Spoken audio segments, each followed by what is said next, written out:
Subhanallah, pengalaman baru.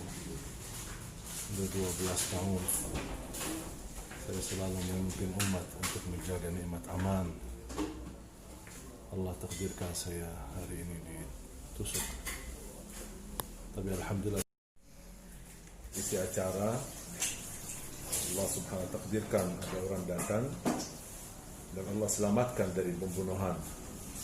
Saya bisa selamat karena Allah takdirkan saya angkat tangan di posisi ke depan leher dan dada, dan tusukannya cukup keras, cukup kuat, sampai separuh pisau masuk ke dalam, cukup dalam.